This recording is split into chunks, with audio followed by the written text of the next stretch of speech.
Yeah.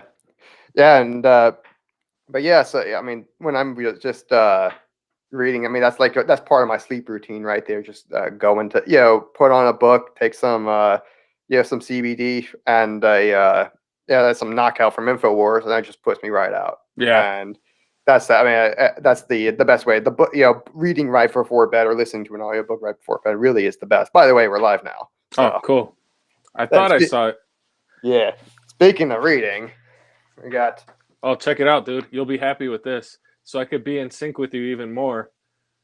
Really? You went ahead and just bought? Wow. I got another copy so that we could be like on the page. I mean, I have a few copies already, but Oh yeah. I mean, the more the merrier. I'll tell you what, And this one's a lot easier to digest because it uses like regular language. yeah. Oh really? Yours is using more of the archaic language. I didn't realize Yeah, that. yeah. Okay. Because I noticed like yours you mentioned the Tao in it, and Right. instead of the moral law, like this Yeah, one which is the says. same thing pretty Yeah. much. But Yeah. yeah, that's the thing is like because I most of the reading I do is on Eastern philosophy, the Tao Te Ching, Confucius, the Book of the Five Rings, just all kinds of like things that came out of China, Japan, that kind of thing. And even like I read a lot about like Hinduism and like the Dhammapada and like all these kinds of things like that. Like, I've always wanted to get into the Bhagavad-Gita, but yeah, I've just never found the time.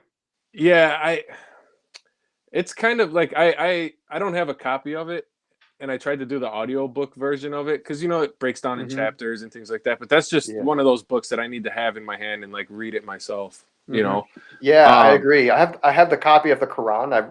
I've read it cover to cover, but I've never actually had time to really sit down and study it because yeah, it's one thing to read a book; it's another thing to study it. yeah, And like you can read the Bible, but you're not going to get the same. You're not going to get the same amount out of it unless you're actually studying it and really studying what people have written, studying commentary, studying all that, and that's when you really get the value of it. yeah, I feel like that's the way something is with a lot of religious texts, and is that you need to study them, not just read them, and right, that's why we're doing this book with the Art of War by Sun Tzu with a lot of commentary in it, and instead of just reading it through through and through, because plenty of people have just read this, yeah, and you really need some excellent way to apply this knowledge and to study it. That's what really gets the value out of reading is when you're studying. right, And so let's go ahead and get into it. For today, we were talking about, or I should say, last time we talked a little bit about how Chapter 6 was basically the lead-in for like 6, 7, and 8. And so we decided that this time around, normally we're doing this in threes, but we're gonna do a little bit of a review for Chapter 6, and then we're gonna lead that into 7 and 8 because they are all kind of meant to be read together, I think. yeah. I do too. But And it's crazy because chapter 8's pretty short compared to the 6 and 7. So yeah, I think going back into chapter 6 would be a good idea. yeah, and eight's real short, like really, really short, and and there's so much to say about 6. I feel like we should have done 2 episodes on it anyway because there's just that much there. And Yeah, like if you look at mine, it's like literally the whole page, whole first page is highlighted. Basically, the whole second page and the whole third page are all highlighted, yeah, and it's like this is I mean, this is like a jam packed with good point after good point, yeah, and of by the way, this is the Art of War Libertarian Edition. yeah, Here's all the things where you're doing wrong, and that's something that all libertarians are familiar with. Is why they're all wrong about as stated by other more correct libertarians, and or in my case, an anti-libertarian.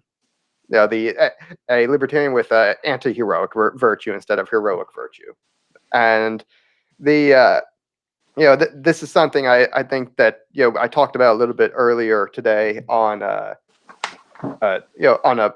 on King Pilled was Mm, that hey, this democracy we live in is a this is a declaration of war on private property and private property owners by extension. So if they've already declared an aggressive war against you, this is then you need to be using real warfare tactics against them.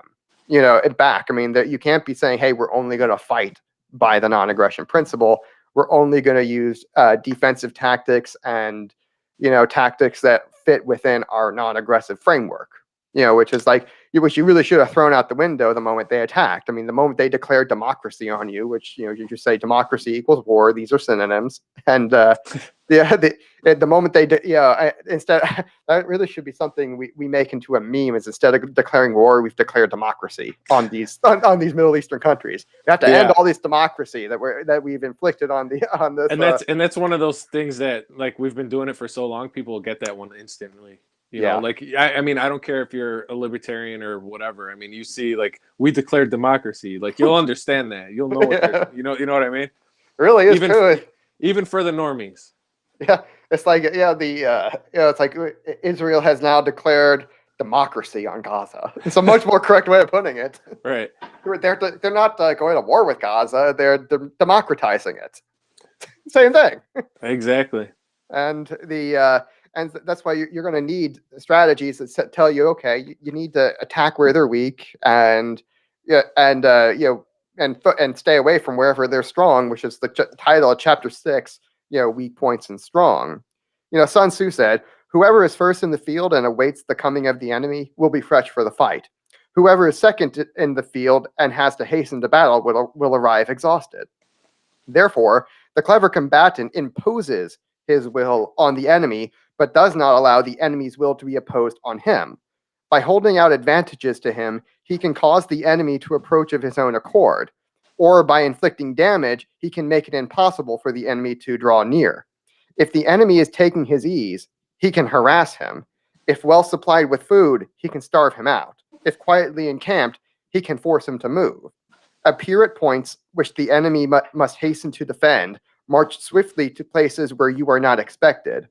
An army may march great distances without any distress if it marches through country where the enemy is not. You can be sure of succeeding in your attacks if you only attack places which are undefended. You can ensure the safety of your defense if you only hold positions that cannot be attacked. And I mean, let's start with the idea that you're going to be imposing your will. And this is a mindset that I think we have to get into as libertarians, because this is something so antithetical to our normal nature. Yes. Because I mean that right there, that mindset that I think it was Julius Caesar. He said something about weak men let reality are bent to reality, whereas strong men bend reality to themselves. Mm-hmm. And and right here where he's saying, hey, Sun Tzu is saying we have to impose our will on other people. You're going to have to get over that. It's this is war. Again, it was normally, and that's not okay in peace times, but we don't live in peace. Right. We the don't. Thing too is if you have the moral superiority, then are you really doing someone disservice by imposing your will upon them?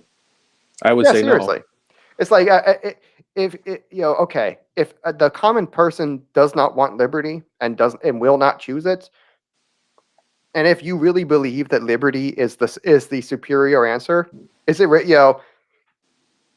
besides potentially being it might be a contradiction in terms potentially if you force liberty onto people potentially, but realistically, no. It really isn't. It's if I'm going to, impose lower taxes and lower regulation and a, more, not liberal lifestyle, but a more liberal freedoms on you. Really, have I done you any bad? It's Right. What do you want those taken away? I mean, right. It's it's oh, I'm going to impose a less corrupt, wasteful government on you, really? It's that. This is this is an imposition. Is this really is this what we believe? I would say no. I would say no. Again, I'm fine with using, and maybe if you say, hey, well, what about the left? aren't we going to have to impose rather, bad policies onto them just to keep them down?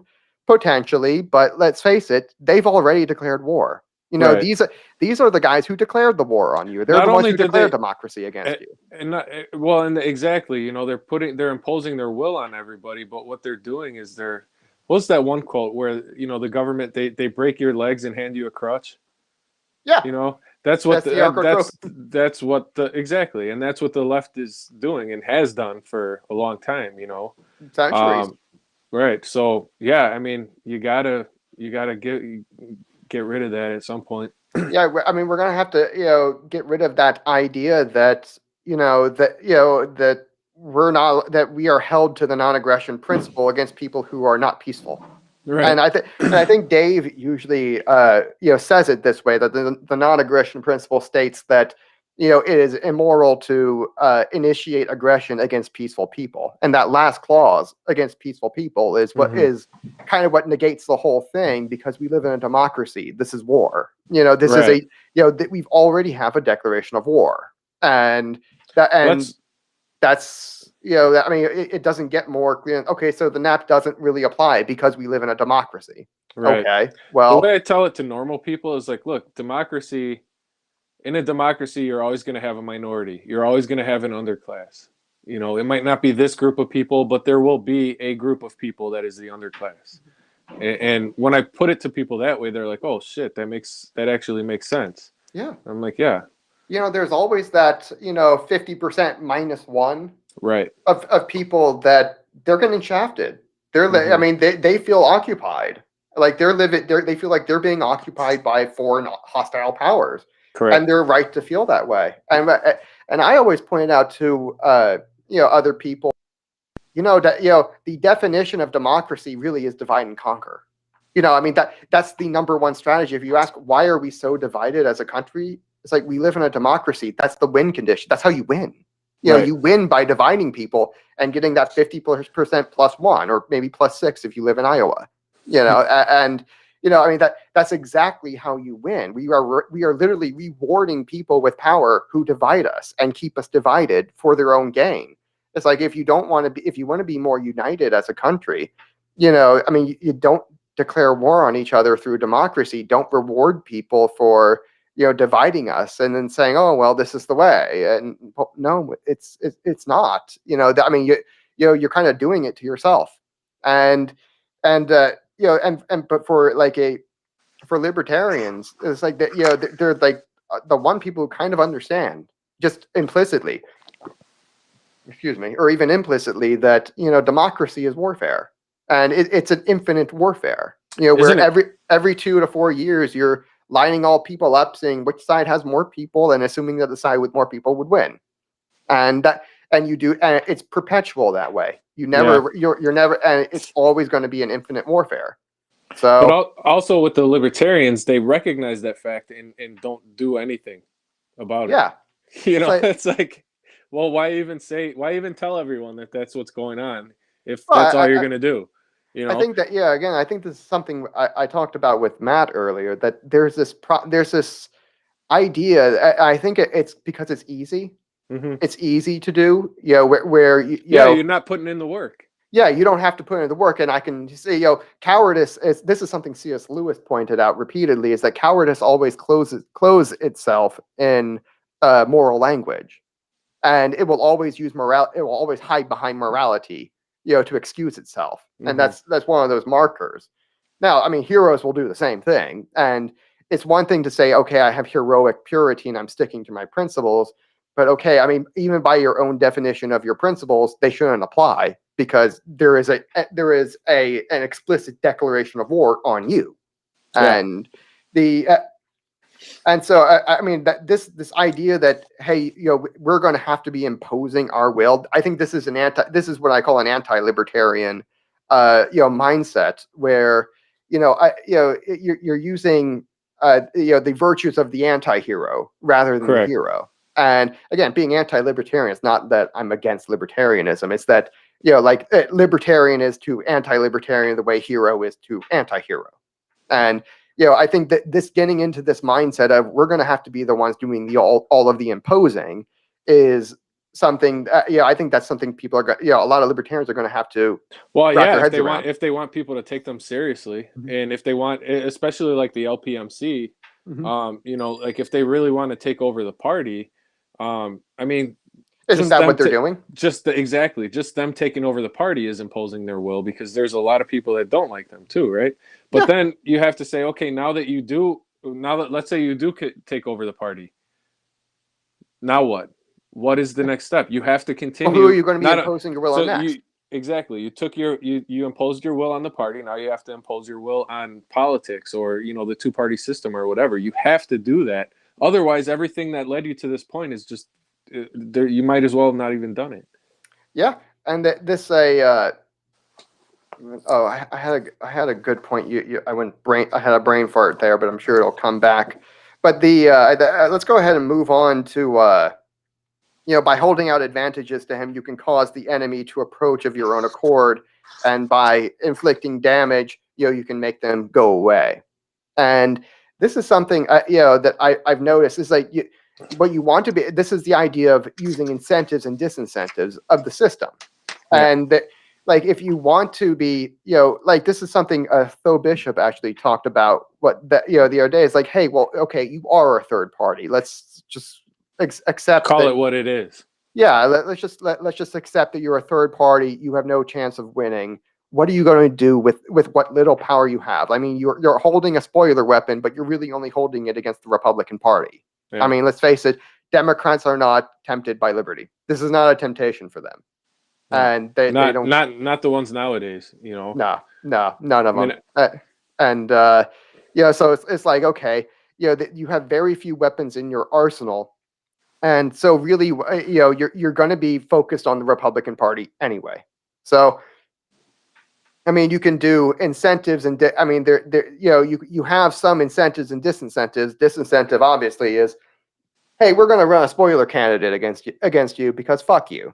Yeah. And it's like, okay, which could be used as a tool if you wield it correctly, right? Yeah. Because now you're kind of you gave yourself a place at the table. Mm-hmm. But there's also the opposite of the spoiler candidate. Is that, hey, we're actually going to endorse you because we think you're doing a good job, and not only are we not going to run a spoiler against you, we're going to be actively endorsing you and trying to help promote you, Right. and because that's incentives. Again, you're trying to get the enemy. In this case, is the Republican Party. That's your competitor. You have nothing that the Democrats want, and you can do nothing to them. So let's just forget that they exist for a second.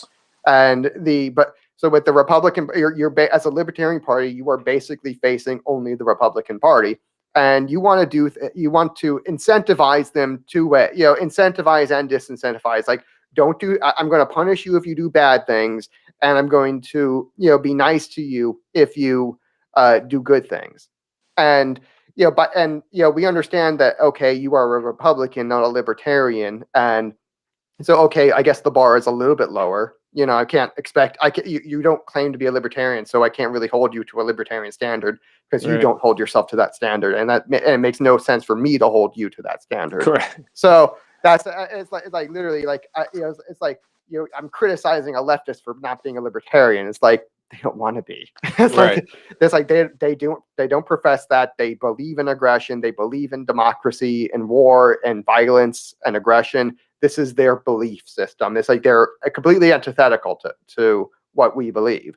And whereas Republicans, they do hold liberty as a virtue, and they are very attracted to it. That's why that you could be a spoiler candidate. Is that Republicans are in fact attracted to liberty, and they are willing to go over and actually vote for the Libertarian. At least there's a substantial minority of them that will do that. Mm-hmm. And so I mean, the way you would, if you wanted to wield a third party correctly, you would say, hey, if you meet this kind of minimum bar of not terrible, if you then we will not run a spoiler against you, and if you can meet if you meet like a slightly higher bar, maybe 30 to 40% of the most important issues, then yeah, we might actually endorse you and try to help you out. and that Mhm. and that way you have incentives and disincentives where you're trying to get them to come to you, and you're trying to get them to kind of move away from their more primitive high time preference uh, you know behaviors. You want to get you want to keep you're the libertarian, so you're the zero time preference, and you want to move the low time preference Republicans and conservatives even lower. So as long as they're moving towards you and moving away from the higher time preference left, okay, that's good. That's progress, and that's what you want to see. And the question is, what's that bar? What are those two bars? What is the bar for, okay, you're good enough that we're not going to run a spoiler against you? And what's the slightly higher bar that says, okay, maybe we can actually help you out? Because obviously it's not 100 and it's not even 50%, because Right. these are not these are Republicans. They're not libertarians, and they're right wingers. And which is close. Again, it's low time preference versus zero. Right. So or virtually zero. Right. So and that's also the same reason you can't get the left, because they want to be 100%. They're tempted by 100%, not zero. This is like the it's the polar opposite side of the spectrum. And did you have something to say about that? No. Yeah. I mean, you said it all, really. Yeah. So on that first page, I actually highlighted number 5. Appear at points which the enemy must hasten to defend. March swiftly to places where you are not expected. Mm-hmm. That's probably one of the most important things here for me. We need to go ahead. Go ahead. Go ahead. I was going to say that dovetails really well with 6 and 7. That 5 is appear at points where the enemy must hasten to defend, march swiftly to places where you were not expected. An enemy can march great distances without distress. If it marches through country where the enemy is not, you can be sure of succeeding in your attacks if you only attack places which are undefended, and you can ensure safety of your defense if you only hold positions which cannot be attacked. Like, these 3 points all are basically saying kind of the same thing on offense versus defense. Whereas, like, we want to be going and attacking places. Like, okay, this is kind of one of those truths I learned about the cathedral in 2020, where they are not omniscient, and they are not omnipresent at all. Not even close. Not even close. It's like they're fairly omnipresent when it comes to the federal level, and that's about it, because they have the problem of they want to concentrate all the benefits of power and not disperse them that much. And because the more people that they have to cut in as for an extra piece of the pie, that's less for them. So they want to keep the cabal as small as possible in order to maximize all the benefits for its individual members. Sure. And but in doing so, what they give up is the ability to be omniscient and to be omnipresent. So if they think, okay, we've basically captured the federal government, and that's really all we need, and they don't really invest that much energy into controlling the states. They really don't.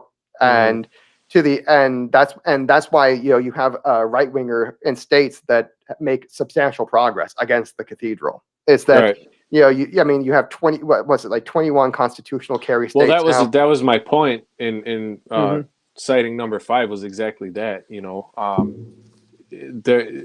Because they have such control in the federal aspect of things, you need to go where they're not going, and that's in the red states, right? It's at the state and local level. They have no control down there, right. and that dovetails into 6 and 7, is that if you're attacking places where the enemy is not, you can win. Because you don't even have to attack at that point. Even at that point, you kind of just walk right in. Just walk in and put your flag down. Yeah, and that was something I noticed when I was block walking. It was the complete and total absence of the cathedral, and that. And it was striking to me that that there weren't that many ads on TV. That the candidates were not receiving that much national money, and or out of state money, which is kind of that's one of those signatures of the cathedral, is that, like one of the other national campaigns I helped out on a little bit in Florida a while back was it was another 50-50 district where it was a congressional race, and the incumbent Democrat was receiving one donation after another, one $5,000 check after another from out of state. Virtually none of her money was coming from in state, and we're like, what the heck? And what it really is this is a 50-50 district in Florida that is and all of that money is being channeled by Nancy Pelosi, and because that this woman clearly is not raising the money. She's not doing any fundraisers. She's not spending any time campaigning. She's just running ads, and that's it. And all she was doing was okay, this is Pelosi and her super PACs are coming in. They basically control her, and she basically has to vote with Pelosi 100% of the time, or she's fucked. And that's kind of the signature of the cathedral, is that you have a lot of money that's coming from out of district, out of state, and you have no idea why some person in Michigan wants to give give money to a no-name candidate in Florida.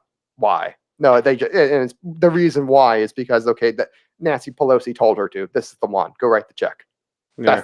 And that's how they do it and they all do it through Act Blue. But I mean, that was completely absent at this state level, which was another 50-50 race. It's just complete, and it was something where I realized, holy shit, we can just walk right in. They're defenseless and nobody's looking. And that was something I realized, because I would ask the candidate, a lot of the Republican candidate, a lot of these questions, and he's like, yeah, man, no one cares. It's like that. The media does not care about state races. They never talk about it, and that's something you'll notice. The media never talks about state races unless that something really special is happening, and that really tells you that the cathedral doesn't really care. They only care about like the governor races. That's the only kind of state race that you really see them seem to care about. If we just concentrate our efforts right there at the state and local level, they physically can't keep track of all of this. That's the reason why, is that they can't keep track of everything that's going on. There's hundreds and thousands of races, Right. And that's why the libertarians really ought to be a little more strategic in that aspect, because they should be running candidates. That should be, if the LPMC wants to do anything to push their cause, that's what they should be doing. I mean, that's what anybody should be doing, but specifically, the LPMC.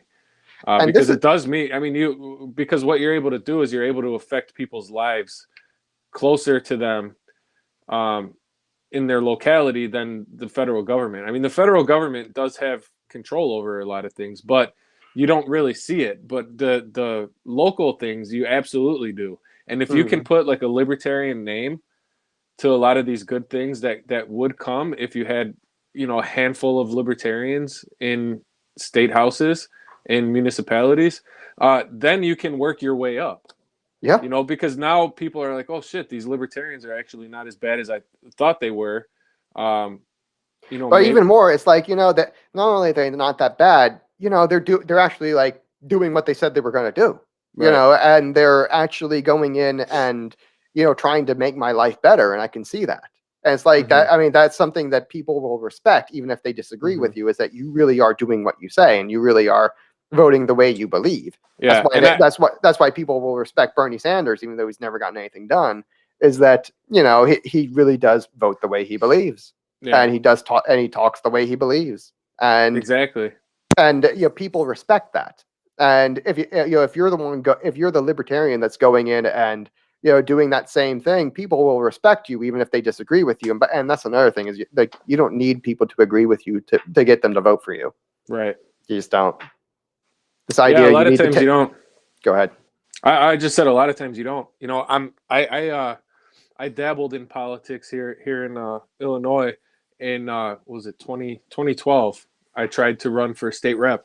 Really? Under the GOP, because there was no presence. I mean, I'm in Chicago. There's like hardly any presence of the GOP in Chicago. They did have a Chicago GOP that worked with like the Illinois GOP and blah blah blah. But where I was getting at was like, I was out walking around talking to people, trying to get them to sign my petition to put me on the ballot and all that kind of thing. And a lot of you're absolutely right. People don't need to agree with you. A lot of times they just want if you walk up to someone and start talking to them, that's good enough for them. Yeah, a It lot of really times is. they're happy you just put in the effort to They're come. like, oh shit, you're the candidate and you're out here talking to me?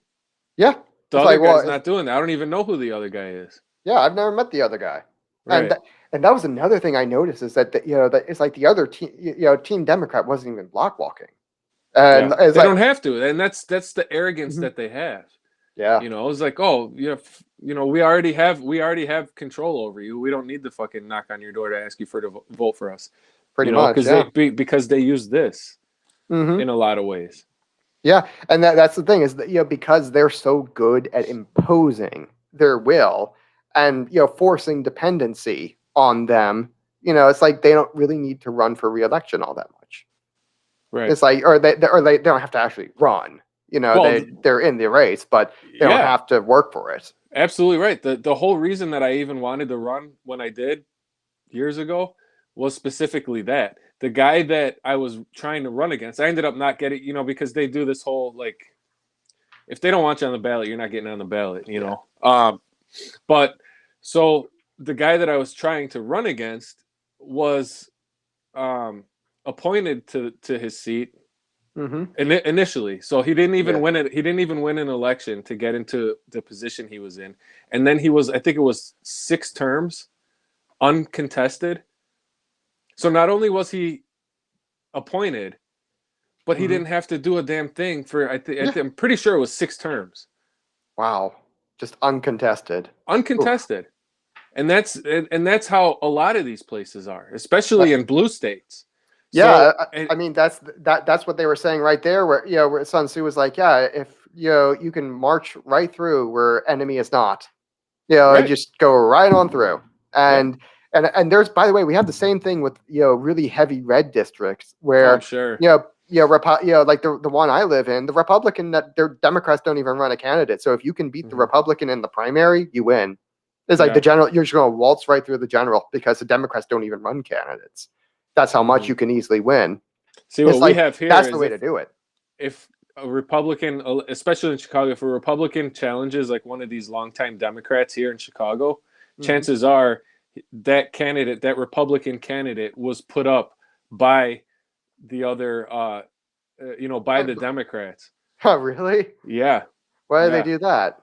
In order just I to have a monopolize it, or pretty much, have a like controlled opposition, basically? Well, you know what happened exactly. It's a controlled opposition. Be like, oh, Hmm. look, this Republican's trying to take over here, and now everybody's coming around like, oh, listening to what the Democrat has to say. It's a smart tactic, Yeah, it because makes you sense. can like in a district where no one really paid attention to whoever it was, you know, and maybe he's trying to move up in the party, or maybe he's trying to get Yeah, something done. he wants to get a Just, blue check mark on Twitter. right? Yeah, yeah. But like just I by would do having that. hell yeah, dude. I'd be like, nah, I'm not really running to win. I'm running to get the blue check mark. And But that's it's what it like, I think is. people will respect the honesty. Right. Absolutely. And It's like but the bum that holds a sign that says I'm trying to get booze, not yeah, food. exactly. That guy's going to get way more money Yeah, the a people lot of respect times. that. And but but just like that strategy, I want to circle back to that strategy of the primaries is that there's a whole bunch of districts out there on both sides of the aisle that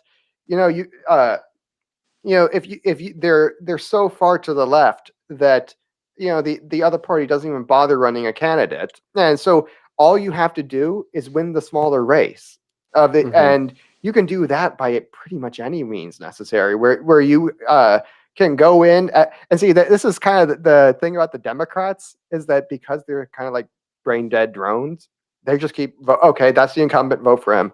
Yeah. And so if you can just lie your way through the primaries, like you don't have to tell the truth. Again, the non-aggression principle doesn't apply. I know it feels icky to say, hey, you're just gonna just lie about everything you believe, in order to Yeah. get elected. But once you do, it's like, who's Here, gonna stop you? I'm going to And tell you a secret yeah. about myself. Hmm. One of my biggest problems with being a libertarian is exactly the non-aggression principle. Really? Yeah. Um, Tell me why. Tell me why. Well, because I consider myself a peaceful person and I keep getting shit on, right? Hmm. So what am I sitting here not shitting on people for? Yeah. I mean, seriously, and that's not to say that I just will go out of my way to shit on anybody that's there, but it's like, how can it's one of those things where like, okay, I believe this, and I do respect it, and I'm like I said, I'm not trying to Yeah. aggress upon people, but it would make the Libertarian Party a lot more strong if they would at least put it aside for the time being. Well, it's like, again, it's like what we were saying earlier. What's the point of the nap in a democracy? Right. It's like, again, this is an explicit declaration of war on you. And it's like, what, Exactly. like, why would, like, okay, so it's like, I guess this whole thing just doesn't apply. It's like Right. you managed to come up with a really excellent principle and excellent ideology that really is just completely not applicable to a democracy that we Right. live in. And I've always kind of looked at it like a Machiavellian type of thing. yeah. You have to take, if you want power, you got to take it.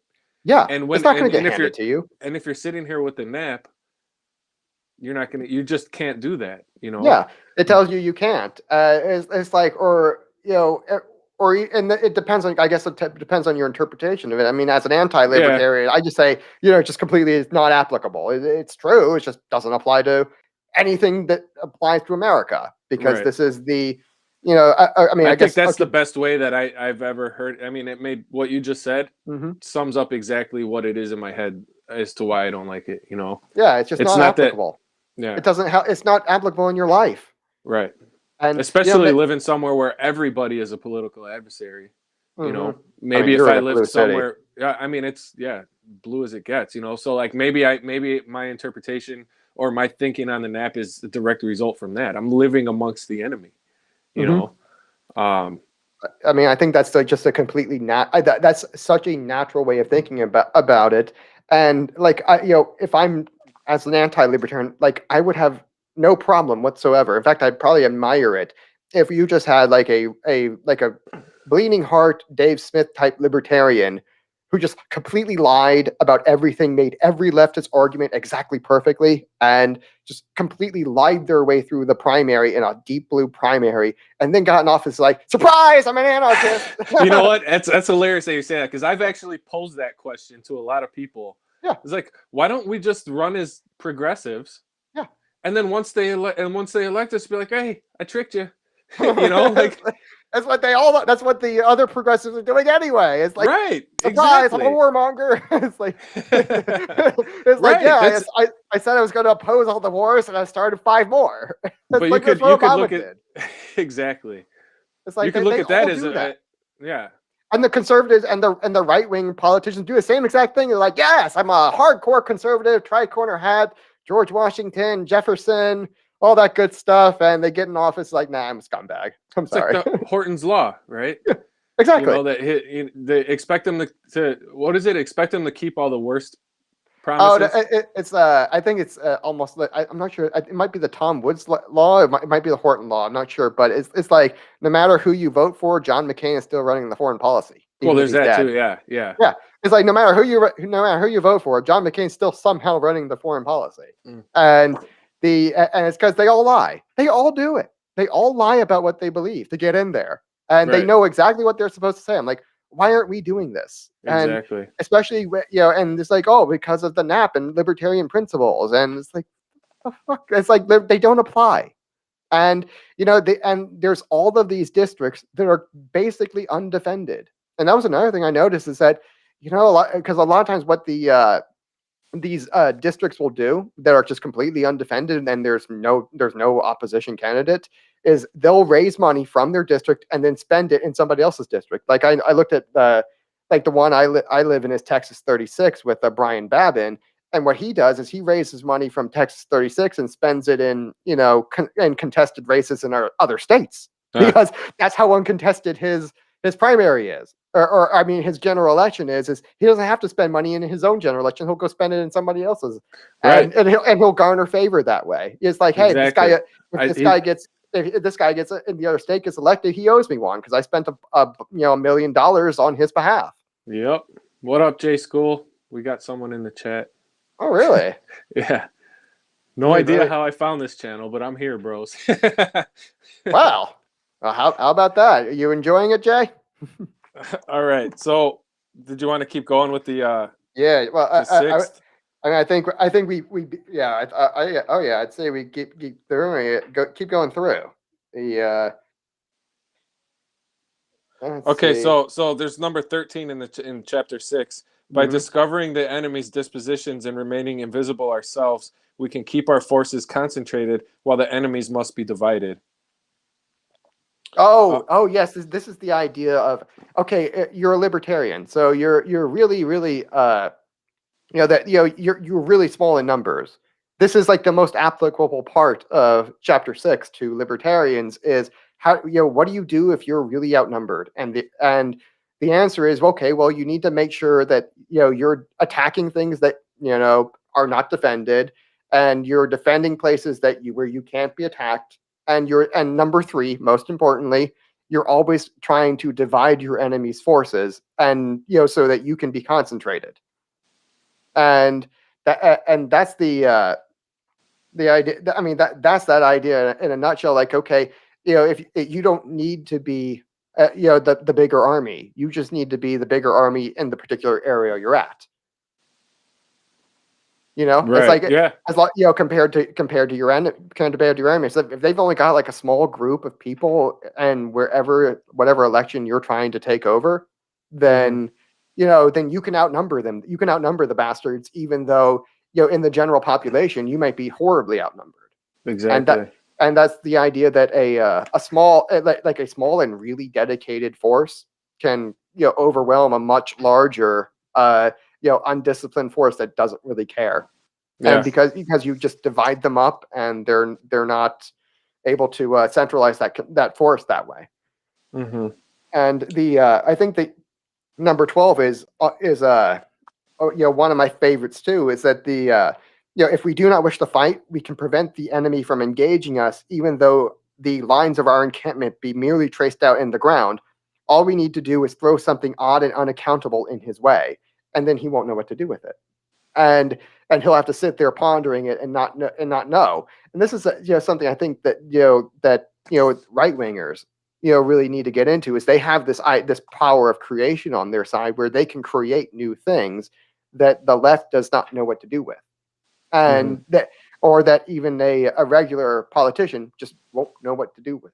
And and they'll try to plug it in. They might even try to plug it into like a former paradigm, which it doesn't belong in, and the conclusions of that may be completely incorrect. And I think that's and this is where I was talking on Twitter earlier about agorism, and that you can create these new things that no one knows what to do with.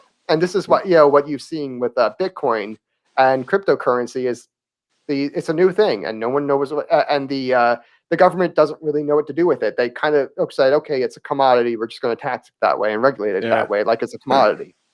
And that's the reason they didn't prohibit. This is right here is the reason they didn't prohibit it, is that they don't know what to do with it. It's new. Right. It doesn't belong in the anywhere in the current paradigm. So they're just like sitting back, like, I don't know what to do with this. So we're just going to plug it into the old paradigm and just go, and just ignore it. And that that seems to work pretty well. And same thing with like the agorists. They also have ghost guns that that's like, it doesn't quite fit in the old paradigm. People don't know what to do, and the state doesn't know what to do with it, so they just plug it into the old paradigm and like, all right, done.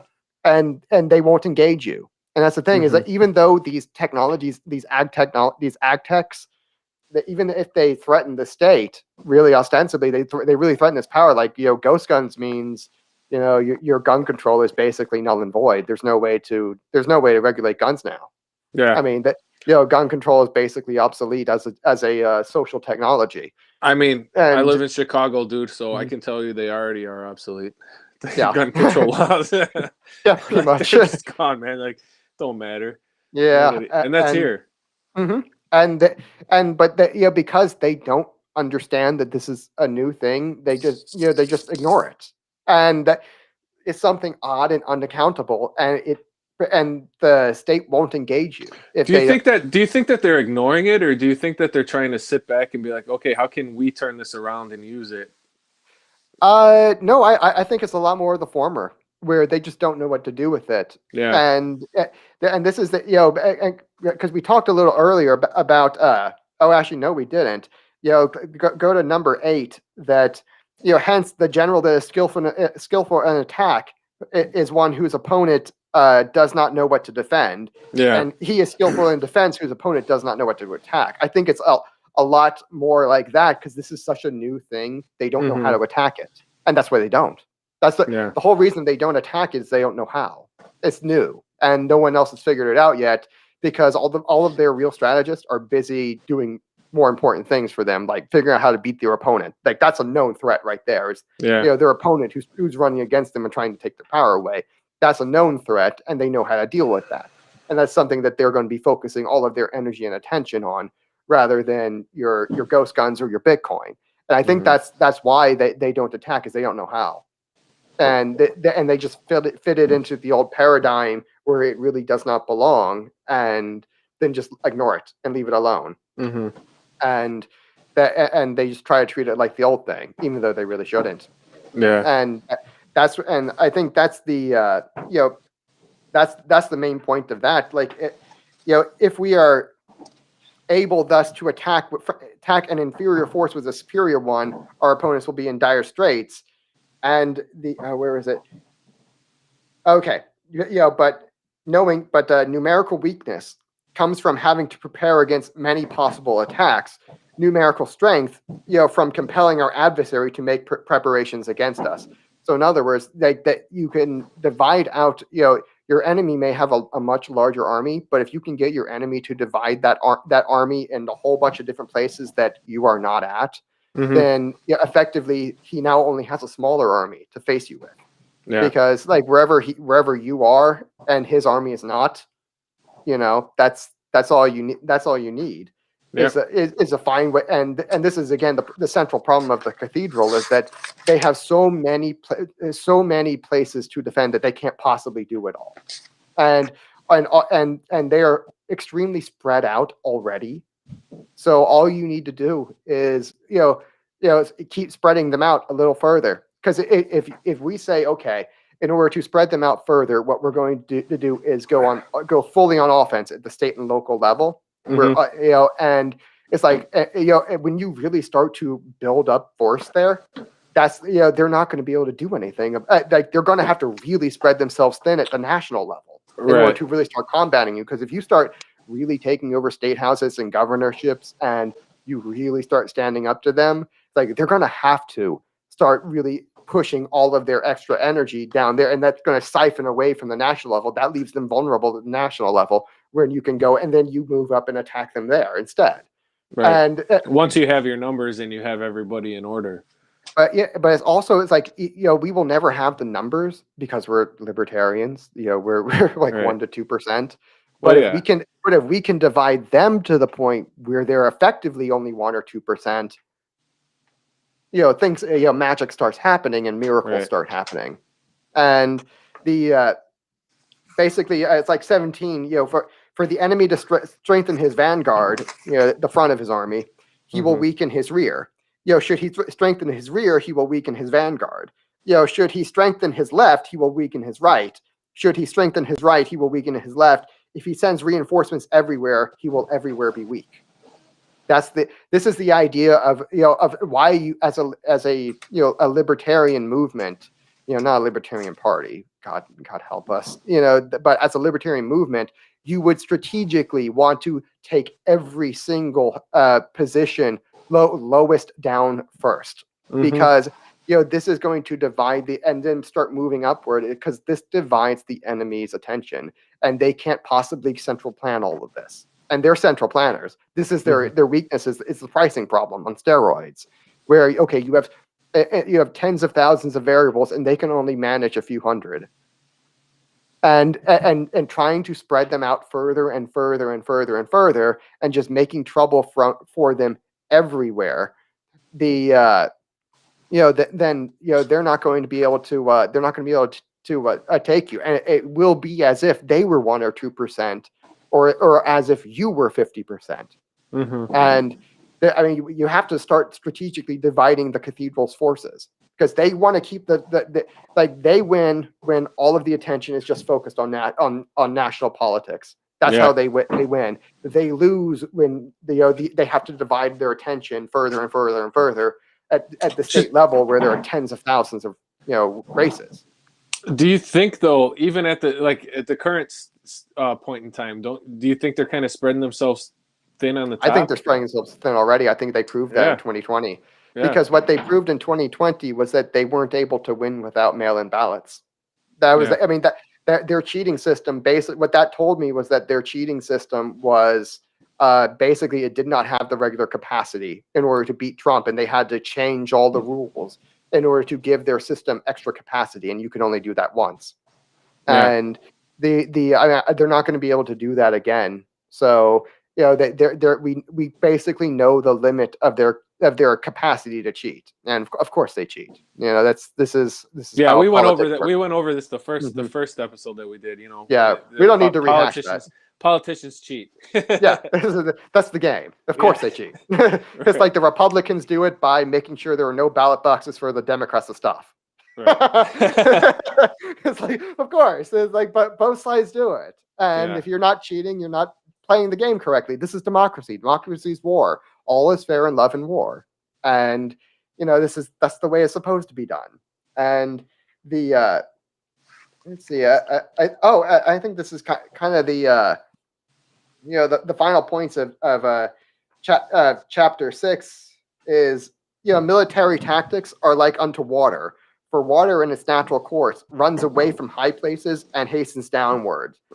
So in war, the way to avoid what is strong and to strike the way is to avoid what is strong and to strike at what is weak. Water shapes its course according to the nature of the ground on which it flows. The soldier works out his victory in relation to the foe he is facing, and he who can therefore, just as water retains no constant shape, so in warfare there are no constant conditions. He who can modify his tactics in relation to his opponent and thereby succeed in winning may be called a heaven-born captain. And I think that this idea is, kind of, again, we need to be like water flowing away from where they're strong. They are strongest at the national level, so go away from there. It's like we're going to go towards where the cathedral is weak, and kind of be like water. And if they don't think it's valuable, we'll show them why it is valuable. Like you can take over a sheriff and say, all right, all those national laws you just enforced, fuck those. We're not doing that. Yeah. And then they have to come fight you to take that back away from you. And if you start doing that on a mass scale where, I take over 100 or 200 sheriffs and, in dozens of states, and I just say, we're not enforcing the war on drugs anymore. You're just not doing it. It's like, they're going to have to, fight you and fight you and fight you. And, and then ultimately they'll have to try to remove you. But in trying to remove you, like 200 of you, that they're going to have to put extra money into those races, and that's got to come from somewhere. Not only are they, I mean, if we're talking about this hypothetical on this 200, it could be 2,000 really. Well, whatever it is. I mean, at that point, you have a movement, and at that point, you have national coverage on these types of situations, right? I would imagine, especially depending on wherever they were trying to remove these people from, and at that point, the cat's kind of out of the bag. And I would imagine money is the least of their worries at that point. Oh yeah, and that's the way I would, if I were leading the Republican Liberty Caucus. That's how I would be doing it. Is I would say, screw the national races. We can't. That's where the enemy is strong. Let's go strike it where the enemy is weak, and we're going to we're going to cause chaos at the local level where they normally don't have to, because no one's there, no one's defending that. They don't think it needs to be defended, and our strategy, our national strategy, is going to be to divide the enemy's forces, to divide out their money, divide everything, make them fight us where they don't want to fight us. They don't want to have to fight us. They want to be able to spend all of their money on the national level. That's what's valuable to them, and if we make them fight us in all of the other places, like, hey, but if I'm sheriff, I'm going to be like, hey, tax collector, guess what? I don't give a shit about your taxes anymore. Sorry. It's like, and it was like, hey, all those federal income taxes, guess what? I'm not enforcing them. And if the guys in my, as long as I'm the sheriff, I'm not enforcing it. And so as long as you keep me the sheriff, hey, local people, as long as you keep me the sheriff, your federal income taxes are null and void. And that's and you can do that. And at that point, they really have to come and get you. And they got to force you out of office. And if they can't do that, that's trouble for them. And if they have to do that, that's also trouble for them. Exactly. And if you're doing that, a few hundred or a few thousand at a time, boy, it's like, oh, you're really dividing their forces then. Because remember, they only spent like $2 or $3 billion on this last election. Like in 2020, it was like a $2 or $3 billion campaign. It's like, all right, so it's like now you want to spread that out an extra 2,000 ways, right? Yeah. It's like that. That's that's the strategy. Make them fight you where they don't want to fight you, and use things that they aren't accustomed to, new ideas that they don't have a playbook for this. This is the thing that prevents them from engaging you. If you don't want to be attacked, do something that they don't get it. Or worse is they think it's part of an old paradigm where they just don't get it. Yeah. I would say, and this kind of, chapter 6 about, weak points and strong points really leads it well into chapter 7, which is about maneuvering. And it's good because chapter 6 is kind of like half of it's like the first hour. And then we'll be able to do chapter like 7 and 8 in like the last half hour because they're both really short. Yeah. And let's see. Oh, so I have 3 through 5 highlighted for chapter 7. Go ahead, read it. After that comes tactical maneuvering, than which there is nothing more difficult. The difficulty of tactical maneuvering consists in turning the devious into the direct and misfortune into gain. Thus, to take a long and circuitous route after enticing the enemy out of the way and though starting after him, to contrive to reach the goal before him shows knowledge of this artifice of deviation. Maneuvering with an army is advantageous, with an undisciplined multitude most dangerous. Oh yeah, I like that number 5 right there a lot. Yeah. And but this idea that you're going to take the long way around in order to beat the enemy. See, this is another thing the enemy really just doesn't have the capacity for, is long-term thinking. Mm-hmm. So if I'm going to take the long, circuitous route to liberty, I have, hey, Mark, how you doing, King? And, what up, Mark? Yeah, no, it's like you're not late, buddy. We're only an hour in. Yeah, we got at least another hour to go. We're just dicking around over here, anyways. Kinda, yeah. No groundbreaking stuff here. But yeah, and we established earlier we're probably going to be able to put this on iTunes because I finally figured out why I'm so retarded about putting the stuff on iTunes, and so you'll be able to watch this without having to open YouTube. Hopefully, I can't promise it. I'm still a little retarded when it comes to iTunes apparently. And I'm not a tech guy at all, so good luck on my end of it. Yeah, but yeah, this idea that hey, you can take the long way around, to liberty because they can't. Yeah, because their focus is always just 2 years. That's it. That's all they have the capacity for. They can't think, 10, right. It's whatever the next election is. Mm-hmm. And this is something I really like about my anti-tax strategy, which is something that's designed to take place over decades. And kind of like what I was saying earlier. What they're going to do with the anti-tax is try to plug it into like the current paradigm, which it really is not designed for. It's designed to just completely total the current paradigm. But by plugging it into the current paradigm, they're just going to be like, oh, okay, no, it's a kind of just a regular sovereign wealth fund, nothing to see here. And what they're not going to realize is this just changes the game entirely, and they're not going to recognize it until it's like 10 years in. But the first hint of danger isn't going to come for like the first decade. So they're just going to think this thing's benign or good, one of the two. And only by like 10 years in, with this thing is so cemented they can't get rid of it, that are they going to be like, oh, we fucked up. And that, like, this thing just changed the entire election paradigm. It changes how we get elected, how it changes how we maintain power. It changes, what policies we do and how. It changes everything about our spending. It changes everything about our classical taxation. Everything changes, and they're not going to recognize it until like at least a decade in. And this is the beauty of like the circuitous way, or the long and circuitous way, Right. where I'm going to reach the goal and be the first at the battlefield. Because by the time, but again, we started with chapter 6 is that, hey, the first person to reach the battlefield, they get to fight after relaxing. They get to take a break. Yeah. And the person who gets there second arrives kind of winded and exhausted and has to fight tired. It's like, that's going to be them, because they're not going to affect it. The moment they really figure it out, they're going, oh, bad. They're going to really have to play catch up.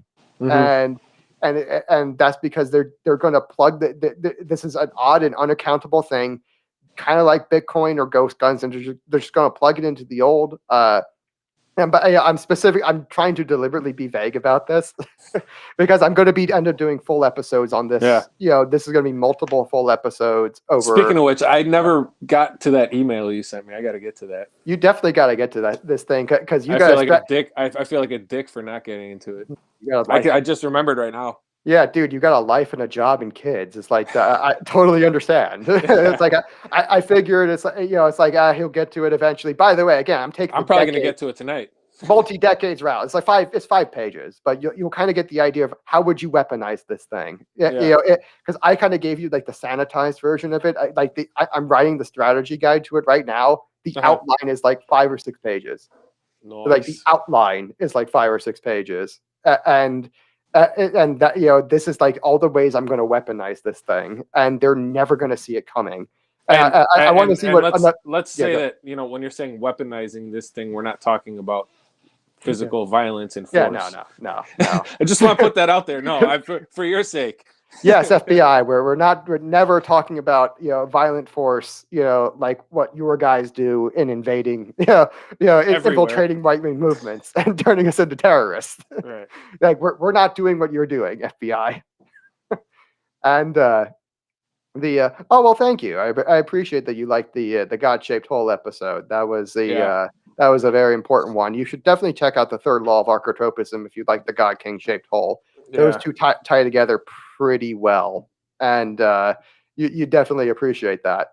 But yeah, like I was saying here, that just that if you are the out party, if you are out of power, you can take the long way around. This is kind of like what the Fabians did. They wanted to do a long march through the institutions, and they just took. They can, if you are able to really lower your time preference for power, you can take the time. Right. At this point, no one else has a choice. You don't have a choice. If you want to succeed, low time preference is the answer. There's no way around it. You're either going to suffer or you're going to suffer while you're planting seeds. Yeah, exactly. Yeah, it's like suffering is inevitable, and you get to choose what kind you're going to do and what you're going to get out of it. And you can kind of do the LPMC strategy where you suffer and get nothing for it, or you can do the the kind of the GOP strategy where you suffer and you get something eventually. And it's a little something. It really is little. Emphasis on that, but it's something. And if suffering is inevitable, get something for it. Right. Make it worth your while. And I think that's the most important thought about. Let's see. Oh, here's another thing. It's coalitions. Number 12. It's like we cannot enter into alliances until we are acquainted with the designs of our neighbors. And this is something that about electoral politics is that they really want to is like it lends itself to big tents. We have a first past the post system where just whoever gets the most wins. It's not you don't have to get 50% unless you're in like a runoff state. And like you can be the one to win. Yeah, like you can get that. And you're incentivized to go make friends. Who might be single issue coalitions, like the pro-life coalition in the Republican Party. is something that was pretty well consistent with libertarians. You know, it's like, and I ran into this a lot when I was block walking, was people who are like, I'm a single issue voter on abortion. And, you know, it's like, what's your candidate's stance on abortion? Like, he's 100% pro-life. And they're like, all right, he's got my vote. It's simple as that. And that's it, like, right? You don't need to convince them to become adopt libertarians and oppose the Fed, Right? Because they're just going to vote for you because you oppose abortion, and anything else you want to do is fine. It's like when they agree to vote for you, stop talking. Shut up. Yeah, exactly. It's like they agreed to vote for you, so shut up. Don't say anything more. You've made the sale. And this is something that I learned in sales in some of my first jobs is once you've made the sale, shut up. Mm-hmm. It's like just don't say because anything else you say is just potentially going to fuck it up. You already got what you want. Just move them over to the cash register and let them swipe the credit card. That's all you need to do. Right. And this idea that you need to conquer the GOP or you need to you don't. You just need to get the other coalition need a seat at the table. Yeah, get the other coalition members to to vote for you. On their just based on their one or two issues, like like the gun coalition. Mm-hmm. It's like we should rock with that. And it's like we're the best gun guys out there, and we should be the that we absolutely should be making these single issue coalitions within the GOP. Because we don't need to take it over. We just need to, be elected at the table because we're a multi-issue movement, but everybody else really is not. Mm-hmm. They're just not. And and that's all you really need to do is just line up like 5 or 6 single issue members of your coalition and walk over to victory. It's like you don't need to you don't need to convince everybody that to become a libertarian. You just don't. It's too expensive. Well, I mean, and the other two parties don't really do that either. I mean, they have their base, but they're not trying to make people Democrats or Republicans. They're just trying to win. But that is something that we actually do see from the the really hardcore constitutional conservatives and the hardcore progressives is that they will make that mistake. Right. Like they will make the same mistake where they go to all of the other coalition members who aren't progressives or aren't conservatives, and they say, "No, you need to vote our way in all this thing." And they're like, "No, I just got my one thing I care about. I'll vote for all. I don't need to. I don't care. About everything else. Everything else is the same to me. It's high time preference and low time preference. They're the same to me. Most people feel that way. That this is why a lot of people don't vote. Actually, is they feel like it doesn't really make a difference, and whatever they were going to get is the same anyway. And it's all the same to them.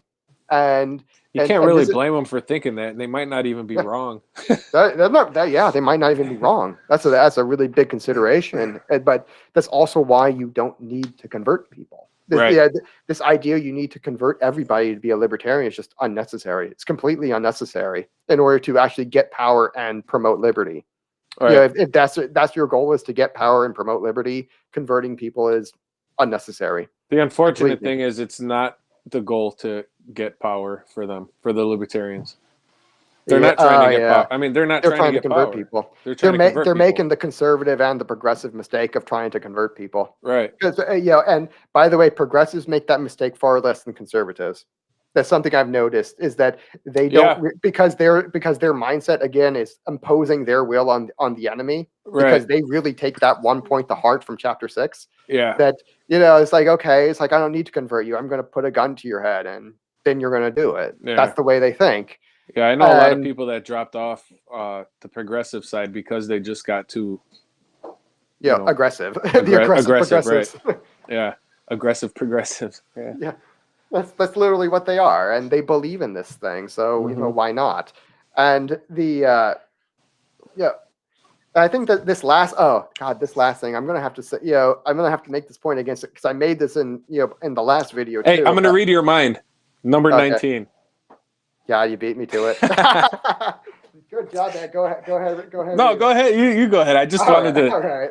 Yeah, let your plans be dark and impenetrable as night, and when you move, fall like a thunderbolt. Yeah. Don't fucking tell the enemy the plan. It's like if you're Dave Smith and your plan is to use the LP as a messaging platform to in order Don't tell to them so that they can censor you before you even get a shot to open your mouth. yeah, and this is why I'm really hoping that the plan is secretly to take over the Republican Party, and you're just shut the fuck up about it. It's like it's like I'm really hoping that is. I don't think it is because No, he that would doesn't be have the great strategy though. great. But boy, would that be great! Yeah. Like boy, would that be great! Is take over the LP in order to use as a platform to fundraise and take over the Republican Party. That Yeah. would make a lot of sense. Sure. But I Well, don't Dave think did talk to Justin and Mosh the other night. Yeah. Like he's got any fucking saying anything, but Yeah, I know. It's like Mark just pointed out. Progressives were even able to make Republican wives vote for Biden because this is their imposition. This is like, hey, we are going to socially ostracize you and kick you out of your friend group and all that if you don't vote our way. Yeah. And they again, most Republican housewives don't have that Machiavellian instinct where you're like, oh yeah, I voted your way, and just I don't. Right. It's like they don't have that Machiavellian instinct like a good anti-libertarian will, Right. and where you're just gonna lie about what you believe. Like, duh. Oh yeah, do that. It's like literally all of them are lying about it. Why would you not? Right. And so but yeah, it's like that. This idea that hey, you don't if you're going to be if you have a plan, don't tell the enemy. This is why I'm being deliberately vague about the anti-tax. I'm only giving like the publicly the publicly sanitized one, the one that's good for public consumption is the one I sent to you and Erickson and Okay. a few other guys.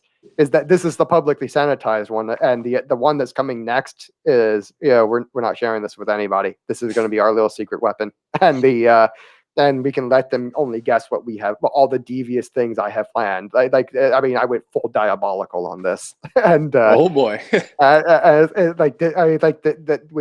you see the strategy guide, you're going to be like, oh, and you're going to see how this thing is going to work, and you're just going to be like, oh, they're never going to see this coming, and they're not going to know what to do with it. They're going to do and when they do figure out what to do with it, they're going to do all the wrong things. And the reason is because I'm not fucking telling them the plan. I'm not it's like I'm telling them there is a plan and no duh. But everyone knows and they don't really care because they're just gonna and no one's gonna listen to this. I'm sure by the time I get around to really pushing in the anti-tax, I'm gonna take all of this down and make sure. Anyway, but this is the idea: is let your plans be dark. Yeah. Don't tell the enemy. Keep them guessing. And and when it's finally time to execute, you fall like a thunderbolt. And they're like, "Oh my god, I never saw this coming." It's like that's the way lightning is. You don't see it coming. You might smell it because you smell the ozone right before, and if you smell the ozone, yeah. But at that point, half the tree's gone. Half your tree just got hit by a lightning bolt. Or you get away from the tree. So number 21, ponder and deliberate before you make a move. It's about as simple as it gets, but it's one of the most important things. You have to think about what you're doing. You can't just do and then, make it up as you go along. Oh yeah. In the game of politics, especially. Mm-hmm. Yeah, Mark, you just made a point. We talked out in chapter 6 was about the eye of keep the eye of Sauron far away from you. Like this is like the last thing you want is the eye of Sauron to come down on you. And there's plenty of really good, excellent ways of doing that we went over earlier. So you're going to have to go back and listen to that. But yeah, that was a major point. Is if you're going to be, this is a major part of not telling the enemy the plan is make sure the eye of Sauron never sees you. Like this is the beauty of the lobbying strategy, which I've talked about with Erickson repeatedly, is that the who works really really hard. Goes on, really spreads the message and never gets their way on anything. Activists, who never does interviews, who does very little work and always gets their way on everything. Lobbyists. It's like, and who the eye of Sauron never looks at? Lobbyists. Who they always look at? Activists. Look at Nick Fuentes. The guy decided to go from podcaster to activist, and now they're all over him. Now he's on the no-fly list. He can't fly to Florida. You know, he can't escape Chicago and, you know, escape to freedom. And you know, and that's what happens. You know, activists never get their way, and you know who, and lobbyists always get their way, and the ISR never comes down on them. That's why I really promote the GOP lobbying strategy. It's not just the GOP strategy is two strategies. One is electoral, the other is lobbying, and because they actually have power to be lobbied, the LP does not have power to be lobbied. And this is the idea. This is one of those ways you can keep the ISR far away from you. Is, hi, I have money to give you, and this is like this is something they want, and it is in their best interest to keep the ISR far away from the lobbying, because this is like this is their bread and butter. This is why they have this. This is why the system exists. This is how the looting happens, and you know, and we just want to make sure that in all of these, you know, massive 2,000-page omnibus bills that nobody has read, our thing is in there. You know, our thing is our thing. We just lobbied it into the 2,000-page omnibus bill that no one read and no one's going to look at, and it's in it's in everybody's best interest to not look at it. This is absolutely what we want, and that's the strategy for lobbying, and it should be the strategy for liberty, is to figure out how we can, you know, put one or two of our ideas into those giant bills that nobody ever reads, that nobody sees. Yeah, exactly. Makes perfect sense. His plan is dark and penetrable as night, and by the time they finally read the bill and realize we fucked them, then that's when you fall like a thunderbolt. That is going to hit them like a thunderbolt. Like, oh God, we just got fucked, and it hurts, and we didn't even know we got hurt, and the bill is law. Shit. And that's the idea. That's the strategy. And do you have a next one? I was thinking 23 through 25 about the banners and gongs and all that stuff. I actually haven't read this. This is the part. I don't have this one highlighted. Why don't you tell me what you were thinking about it, or go ahead, read it, and tell me what you were thinking about. The Book of Army Management says, on the field of battle, the spoken word does not carry far enough. Hence, institution of gongs and drums. Nor can ordinary objects be seen clearly enough. Hence, the institution of banners and flags. Gongs and drums, banners and flags are means whereby the ears and eyes of the host may be focused on one particular point.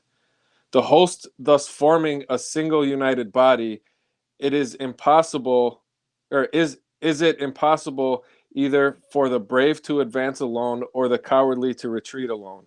This is the art of handling large masses of men. This is what the left does really well, is they concentrate. They have signals that they give each other. This is a function of virtue signaling. It's a signal who's in the in group and who's not. Right, without even using words. It's symbols and it's signs and you know, I guess in their case it would be words too, but it's manners of it's really is manners of speaking. It's jargon. If you're using the jargon and you're doing it properly, you're in the in group. And you're not complaining about it. If you're complaining, you're in the out group. That's an enemy. Right. 25 is more specifically what I wanted to focus on, is that the host forming a single united body, regardless of whether you want to advance or retreat, you're not doing it alone. You know, and that's why with the libertarians, they're better served going towards the GOP for that alone. Because this new wave of Republicans that is coming in, they're not going to back down. Go over that one more time.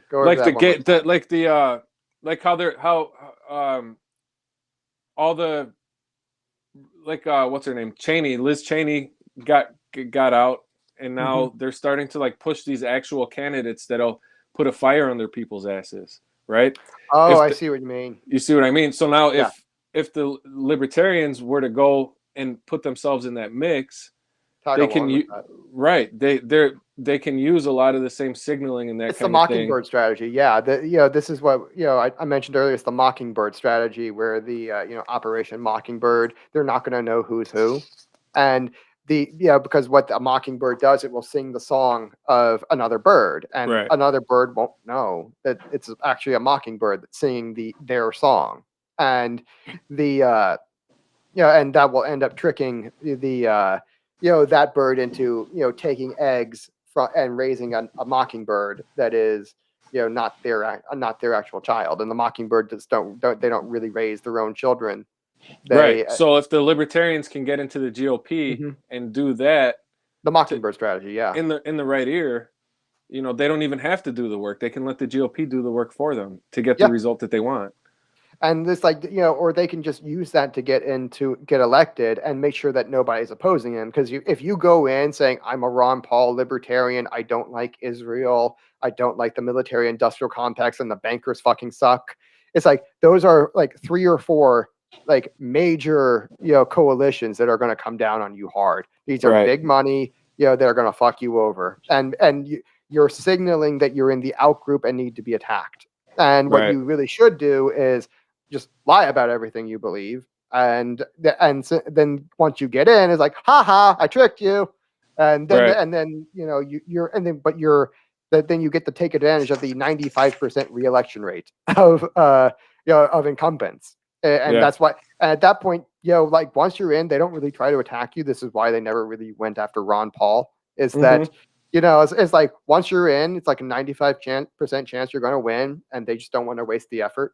They don't want to take the effort for a 5% chance. It's not worth it to them. So they're going to, they'll try to do other things like bribe you, blackmail you, bully you.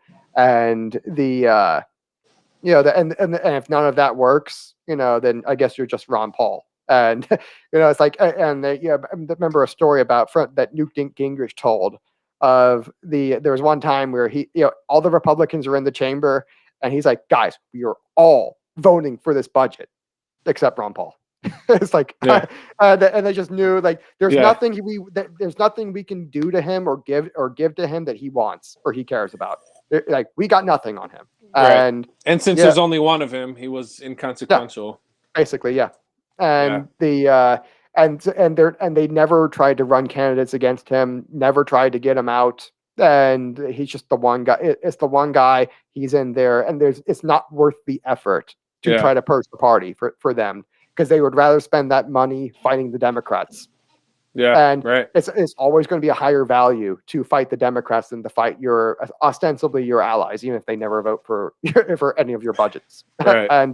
And so if you just lie your way in there, you use the Mockingbird signaling, you use the correct gongs and drums and all that to signal to yourself, to signal to the enemy that you're one of them, then and you're not the enemy. You don't need to be attacked.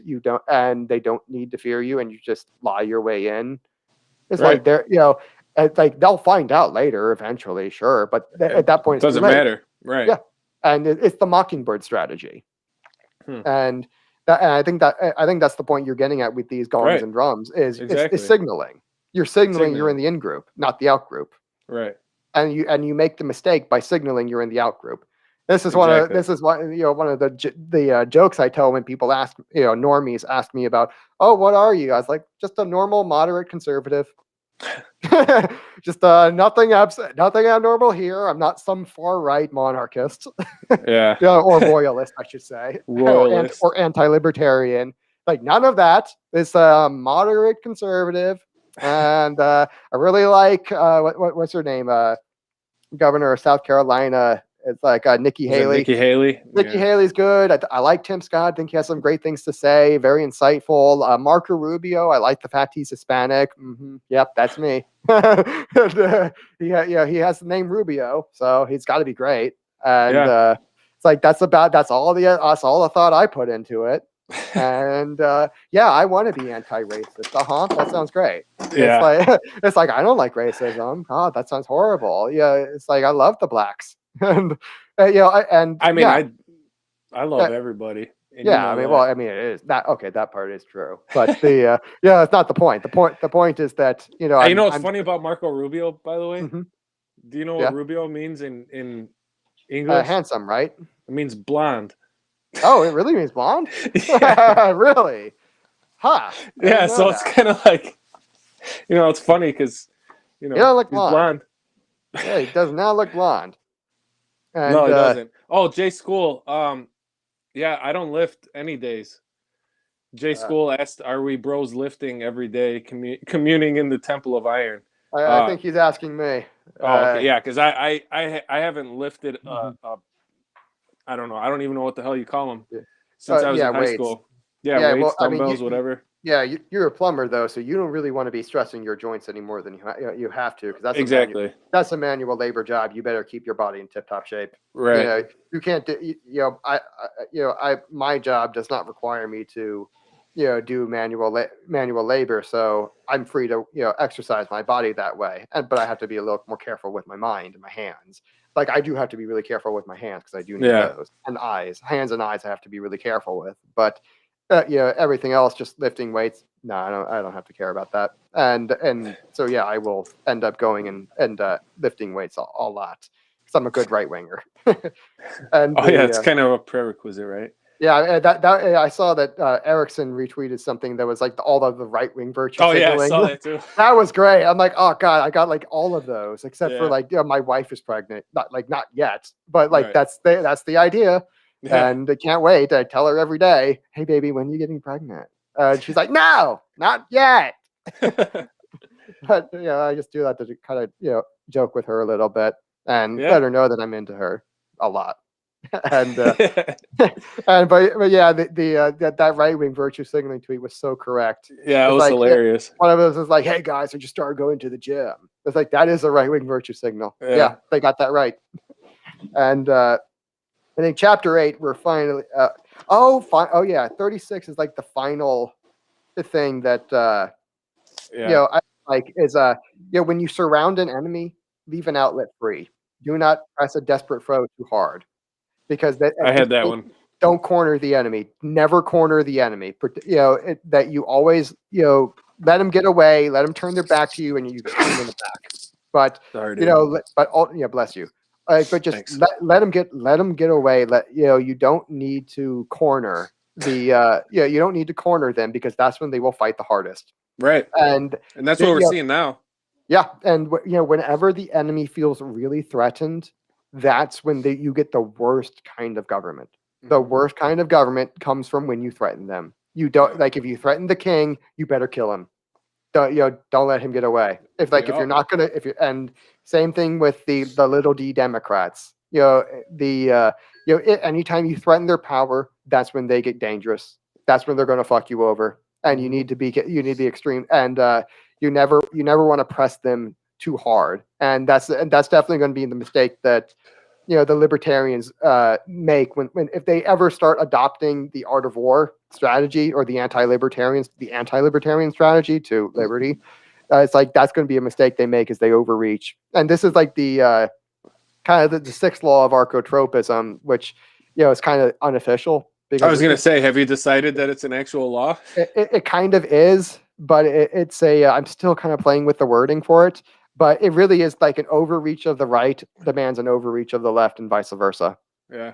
And one overreach demands an equal and opposite overreach. That's kind of the way I'm looking at wording it. Is an overreach demands the overreach of one extreme. Yeah, demands an equal and opposite overreach. Right. And if you and this is another thing. It's like, hey, when you need to be careful not to overreach, and you need to, and this because what's going to happen is you're going to get a backlash. This is why you get that people kind of want a middle time preference for power. This is why you will always say, okay, we're going to elect you and give you 2 years to do your thing, and then we're going to vote your party out of Congress.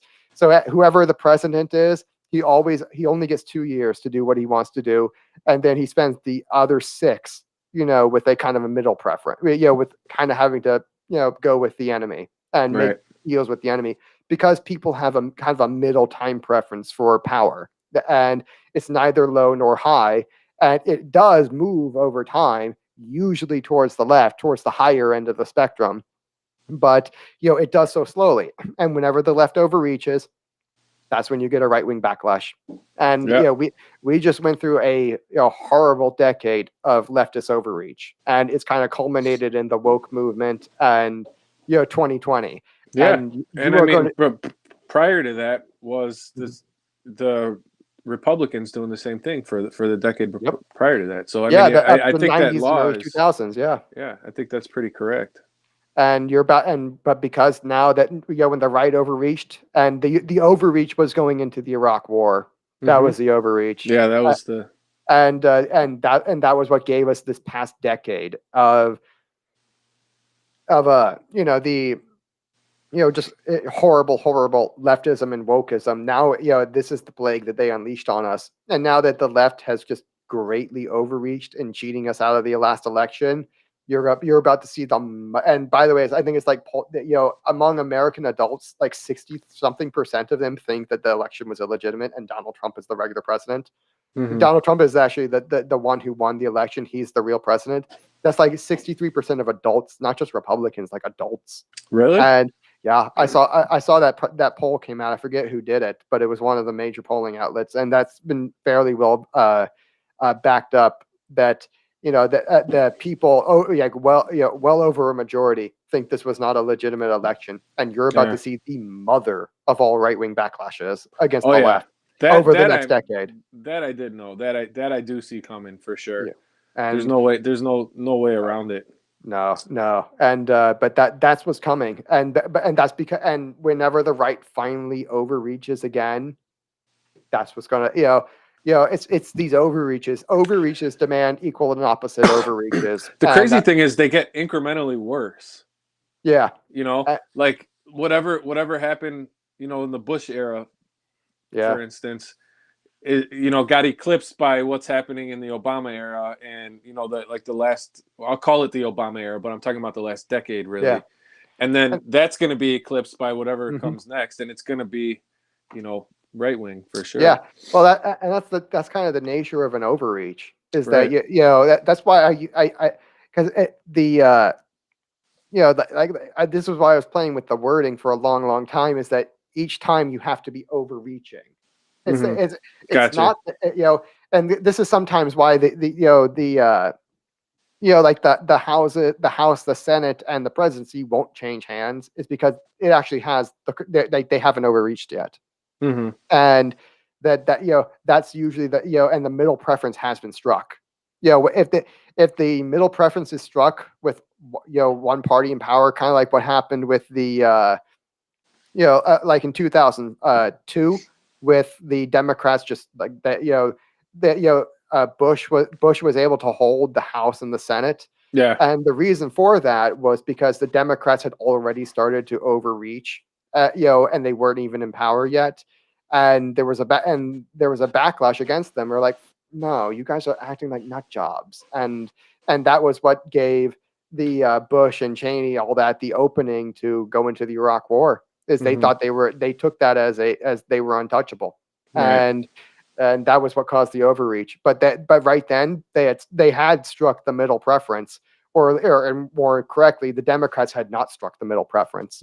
And that was why it didn't change hands. And that's something that does happen. But it's the overreach that demands the equal and opposite overreach. Yeah. And because again, anytime you're overreaching, it's like you're reaching farther than they reached. Yeah, so, gotcha. It's not a greater and opposite reach. It's an equal and opposite overreach. Yeah. Okay. That was why I had to play with I think it is a sixth law, because you do kind of see it in a different way in monarchy and anarcho covenants. So it does exist there, and it's I'm gonna have to write that out a little bit later. But yeah, that is the sixth law, is that one overreach demands an equal and opposite overreach. But anyway, and you can negate this by just don't overreach. Moderate your preference. Always don't press the enemy too hard when you're really, really starting to own the libs. Like, back off a little bit. Yeah. And when you start to own them, stop telling them that you're owning them. I know. It's like don't rub their nose in it. Right. Exactly. And when you're saying we really should have some re-education camps for these Trump supporters, it's like, okay, you've gone way too far. Yeah, it's like we need a 9/11 style commission to go after our political opponents. It's like, okay, you've gone way too far. It's like you have just departed from reality. You need to lose your power. And they're about to get the Democrats and the left are about to get the biggest punch in the face they've ever had, and particularly because Biden alienated his own base. Like he basically told the socialists to fuck off. When did that happen? Well, this Just is when the he was entire time. yeah, but well, basically he did that multiple times during the campaign, and he also said, "Hey, I'm not returning Black Lives Matter's phone calls." Yeah. And and I'm nominating a cop. It's like Officer Harris is really the official president. Yeah, but like that, I don't know, dude. Like they're gonna have a tough time. That should have been the last straw. They Yeah, should it really have been like, okay, first we got this fucking guy. Now he's got this lady as the VP. Yeah, you got the architect of the war on drugs and the police state. He's the architect of the police state, Right. And you got a really, really aggressive DA, Mhm. and it's like as his VP pick. For when he inevitably succumbs to whatever, he slips in the shower and falls on some Alzheimer's. Oops. Yeah. And he slips and normally I make the joke that a really bad politician will slip in the shower and fall on some bullets repeatedly. Mhm. But this time it might actually be he just slipped and fell in the shower. Yeah. It really might be just that. Or getting in the Air Force One. Yeah, he just exactly. It's like this really might just be a regular slip and fall. Yeah. And it's like I would say they probably would assassinate him, but probably just push him. They're probably just waiting for a strong wind. That's it. That's all it's going to take. And 2022 is going to be a real tough year for the Democrats because the Republicans are more than pissed. They've overreached, and this is the backlash that's coming now, and it's going to be the pendulum swings back. And at the same time, you alienated your base that helped you get elected, and they're just going to be like, "Nah, fuck you. I'm sorry. You're just fuck you. You're as bad as they are, and I can't. I have no enthusiasm to come out and vote for you. Sorry, there's no orange man bad to save you this time." Yeah, and that's the end of chapter 7. Chapter 8 is going to be really quick because this is such a short chapter. I have 2 and 3 and 10 and 11, and this is going to be so quick. The do not linger. When in difficult country, do not encamp. And in country where high roads intersect, join hands with your allies. Do not linger in dangerously isolated positions. In hemmed-in situations, you must resort to stratagem. In a desperate position, you must fight. There are roads which must not be followed, armies which must not be attacked, towns which must not be besieged, positions which must not be contested, and commands of the sovereign which must not be obeyed. And I think that's extremely important to understand that you need to pick and choose your fights. Yeah. And you need to really be deliberate.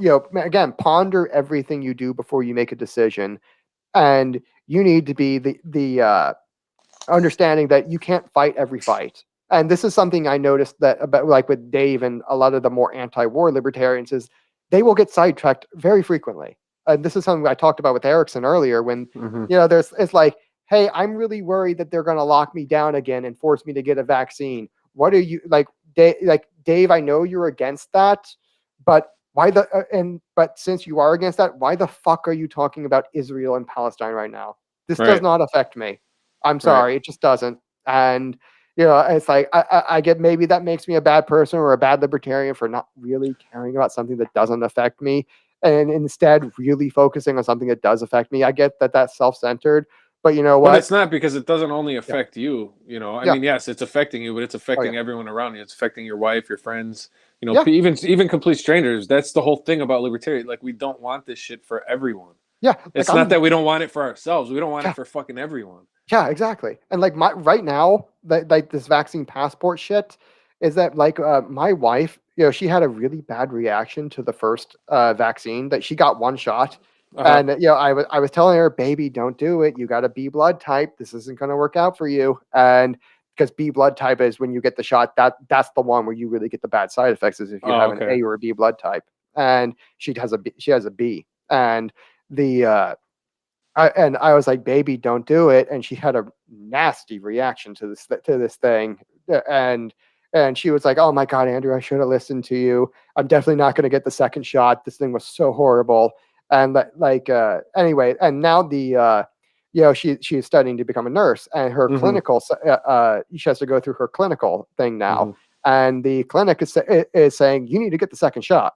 Yeah. And I'm like, fuck no, I'm not letting my wife get this extra shot, and she doesn't want to do it because the first one was so bad, and now we're trying to figure out how can we get like a medical exemption or something like that, and and that's kind of up in the air right now, and that's something that really affects me. That affects my life. I'm sorry, I don't have bandwidth to give a shit about Israel, and it's the middle fucking East. Innocent people get killed every day.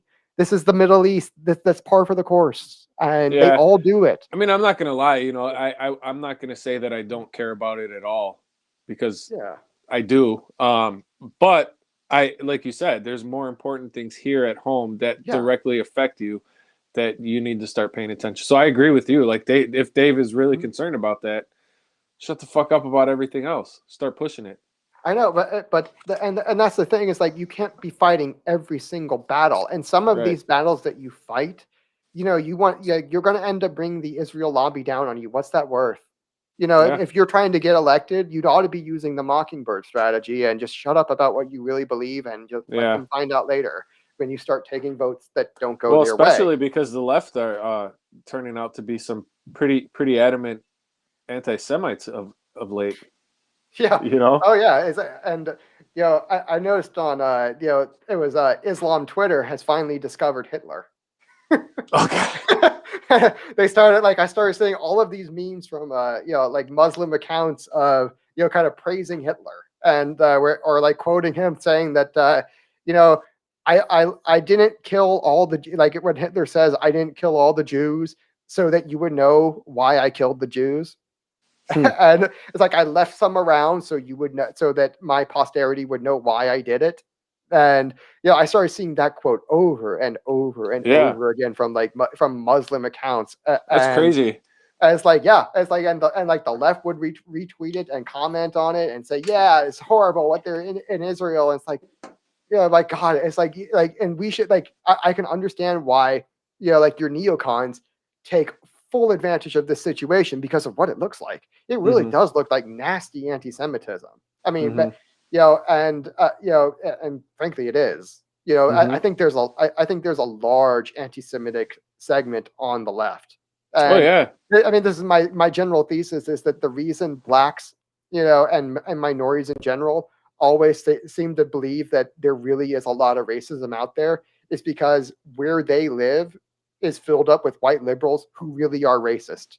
Yeah. And and I really think that the reason a lot of Jews believe that, there really is a lot of anti-Semitism out there is because, they live in an urban environment where there is a lot of anti-Semitism, from the left, who the white liberals who live there.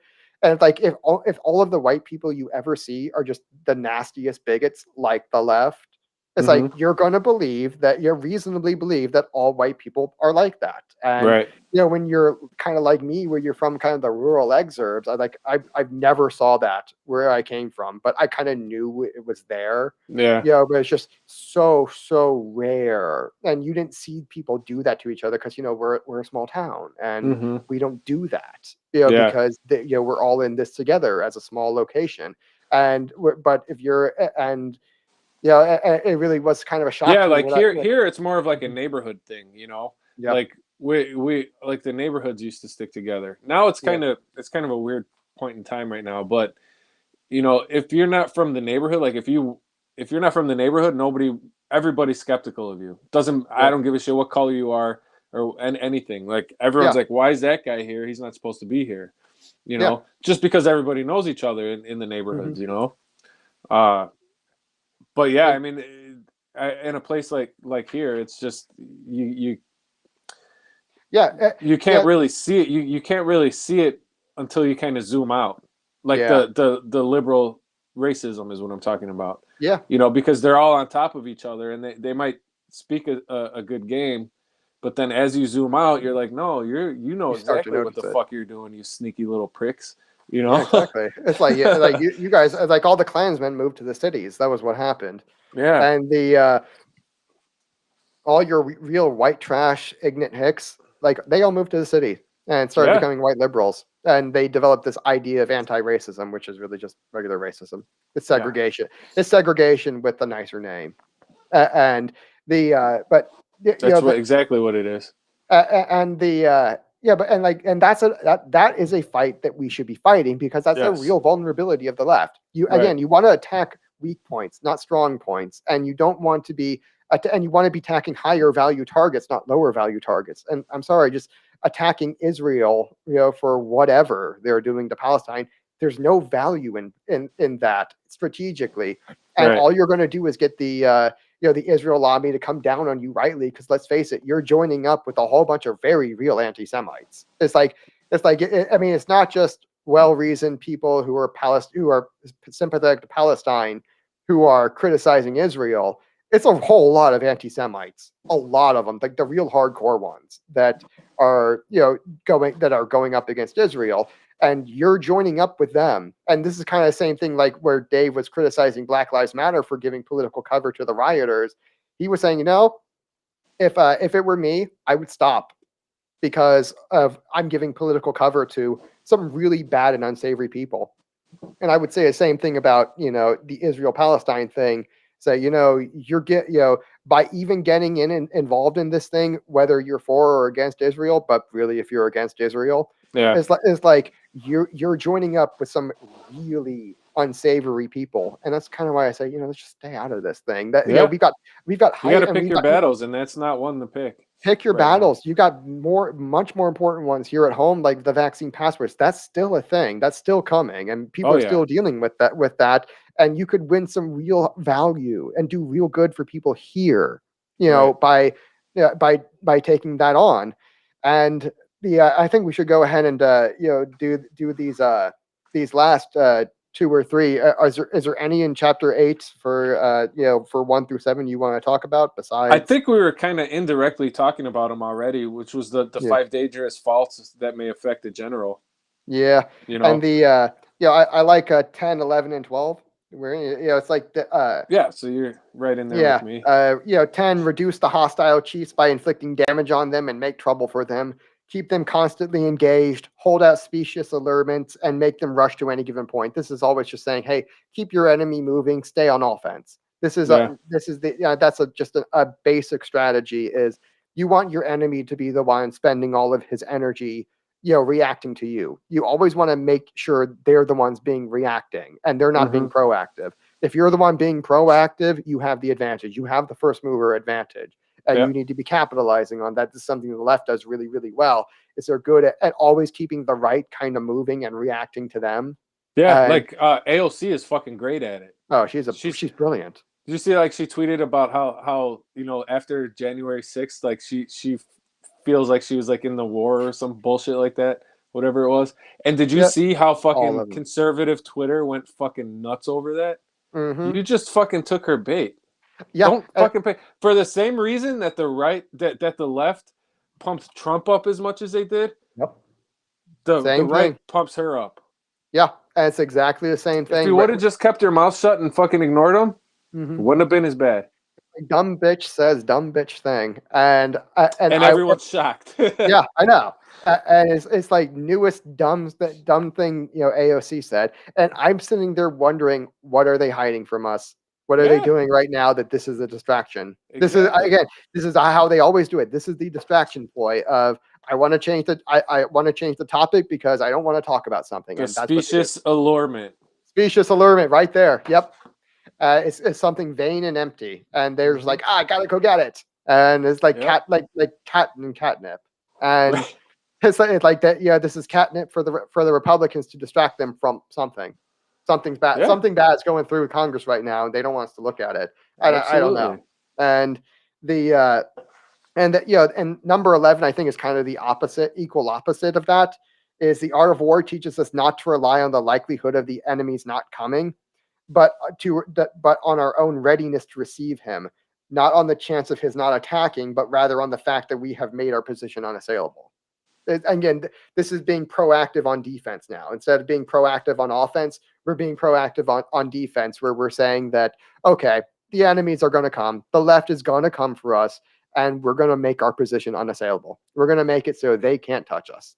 And this is the idea of understand the enemy is going to come, and you need to be proactive on setting up your defense, and even more proactive on setting up your offense, because the best defense is a good offense. Right. And this is like, you need to be the one. Then Trump was brilliant at this too on the left, where he had them on defense repeatedly. Yeah. Where he was the one like, I'm gonna tweet something out that's gonna make them lose their shit on something. I don't like the way the news cycle's going, or the news cycle isn't talking about me enough. Right. And I want to get what was great about him when he did that was like he actually shined the light on a lot of the shit that they wouldn't have talked about otherwise. Yeah. And like a lot of those tweets red pilled a lot of people. Yeah. And you started to see their reaction to it. This was always it's that odd and unaccountable thing that always gets them. It's like that.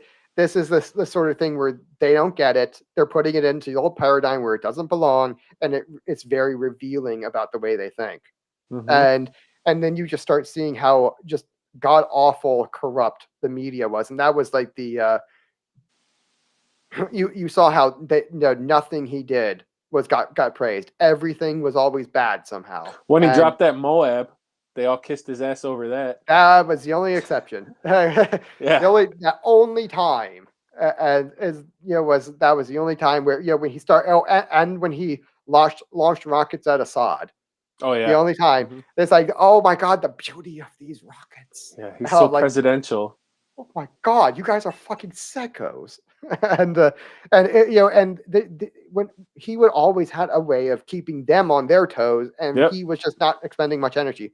The amount of energy he expended was the amount it took to make a short tweet. Yeah, he'd have to eat like 2 Big Macs instead of 1. That was like that was it. And or no, he just woke up at 2 a.m. to go sit on the toilet and tweet. And that was it.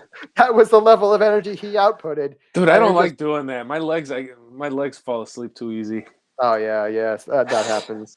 But yeah, and I think you mentioned I didn't have that highlighted, but the 5 dangerous faults of the general. Do you want to go ahead and read those? And I think we'll cut it there.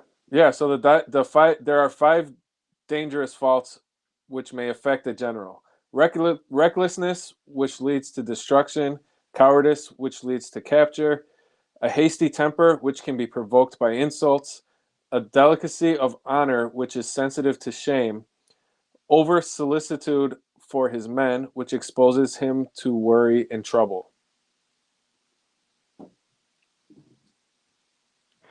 I think these. I have to say, most of the politicians in there right now, they don't do any of these. They're pretty good, and the only ones I see are that are applicable is like Donald Trump. He had a hasty temper and could easily be provoked by insults, and he would get sidetracked very easily. He was a counterpuncher. And this was one way that they could actually strike back at him and get him off message, was by getting under his skin this way. Yeah. And Elizabeth Warren really excelled at this, because she has just that perfect voice of your first ex-wife. And this is like she has that nasty person, voice that you just like, God, I hate you. And they're like, oh, she's like, oh, Republicans hate me because I make them think of their mother. Like, no, bitch, you make us think of our first ex-wife. Yeah.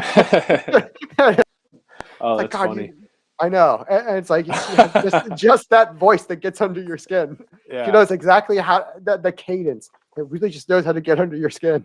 And I do have to say, I think recklessness, which leads to destruction. I mean, they're being fucking reckless right now. They're throwing. Which one? They're trying to push. Well, I think just the left in general, but specifically, I would say Biden. Right? Yeah. Because they're just way overdoing it with the woke stuff. Yeah. And that's very reckless, regardless of what you think of it, whether you're for or against the woke stuff, you're being reckless with just fucking throwing it about on every fucking thing you can. Yeah, because people get immune to it. And right. Well, not only that, but the people that were kind of on the fence with you already, like you had their support. They're seeing this shit and they're like, you know what? we're done. I'm not Yeah. a part of this shit anymore. I'm not down with like, Yeah. teaching, children to be trans or something like that. Right. And Right. I don't believe we need to have like have enough tolerance to have drag queens in story time. Yeah. But I think I'm the sorry. left, the right is, showing a lot. In not everybody in the right, but the right is showing a lot of cowardice in not standing up to Yeah. this shit. They have been for the last. I mean, what was it like Yeah. last week or something? They were standing there with their masks not on in the fucking wherever the fuck. Like there were senators or some shit. I don't even know, dude. But they made a big deal about. I remember they made a big. Yeah. There was like 5 or 6 I like a senators vague or some something shit like that that. didn't wear a mask. Mhm. In the chambers, and everyone was like, "Oh, they're not weird." And I was like, "Oh yeah, they're like congratulating them." I'm like, they should have been doing that shit a fucking year ago. What Yeah, good yeah, is it really. now? Really, Now seriously. because now the left has control. They've had the control of the narrative, but in this particular instance, they were able to obfuscate reality. So now they can be like, no, everything. They can justify what they did with the last year, right? Mm-hmm. They can be like, well, no, because we did all this. Congress, yes, thank you, Mark. Yeah. I'm not as well learned as some of the other people we listen to. But I forgot where I was saying. You were saying how they should have been doing this years ago. Yeah, Oh yeah, a so year the ago, left, and the people are already not believing the shit that the right is saying. A lot of people in regards to COVID in particular, mm-hmm. right? And now you have these congressmen that are finally standing up to it. And it's just fucking pointless at this point. And and they're overdoing it. They're saying, I mean, we're like probably a week away from saying why not wearing a mask signals white supremacy, Yeah. or something Well, like right that. now, a lot of people, you see a lot of those people that are saying like, "Oh, I'm fully vaccinated, but I'm still wearing my mask because I don't want people to think I'm a Republican." Yeah, or like why blacks doing hate crimes against Asians is they're doing it because of white supremacy. Yeah, well, I mean, they're just way overreaching and overdoing, and this is the problem where now you've kind of shown people that this is the game, and yeah, this is just a game for you, and and it's all about control. And now it coming across as every time they do it, it looks disingenuous and dishonest and manipulative, and it's being shown to be for what it really is. And a lot of people are, and this is the problem with high time preference policies, is they end up squandering themselves. right.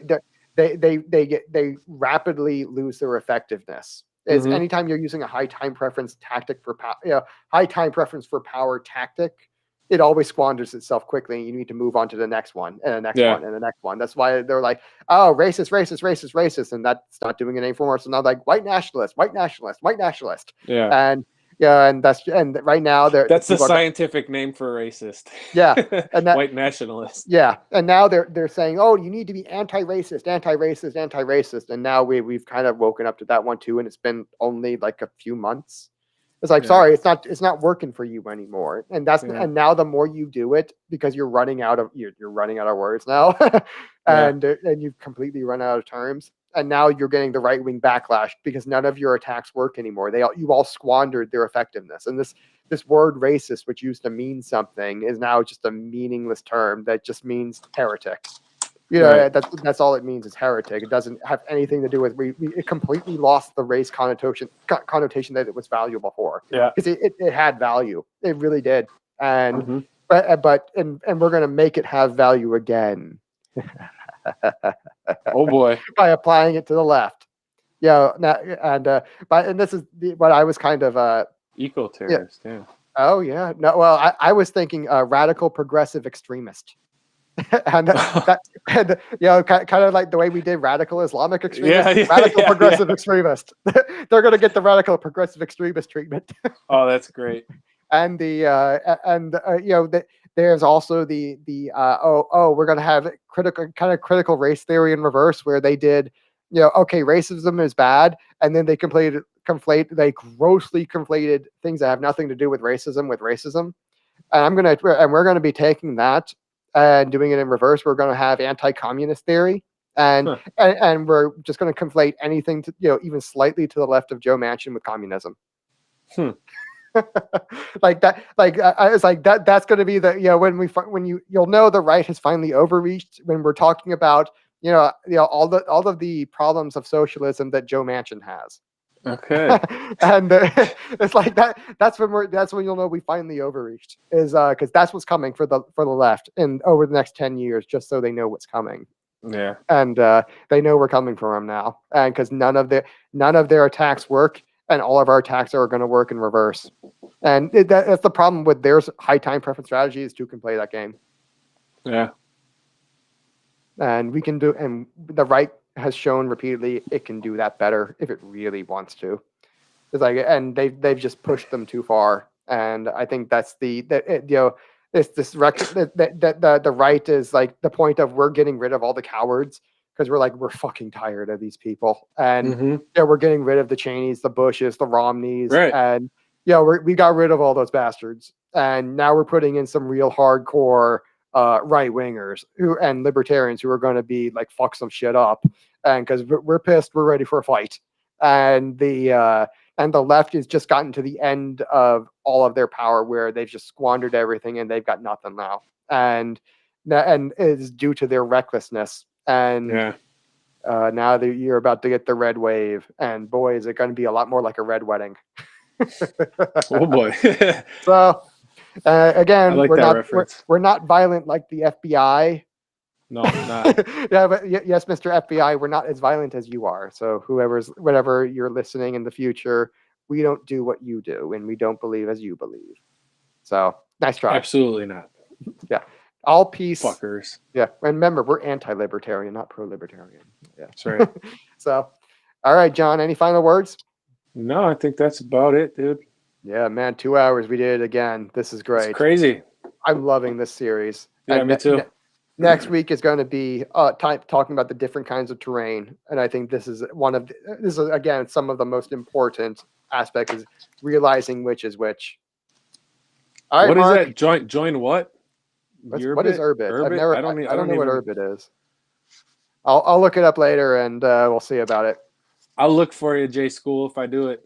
Yeah, you can always follow us on Twitter. I am at Popular Liberty _, and he is John at Jon _Hartmann. That's right. And his podcast is at Mind Your Business.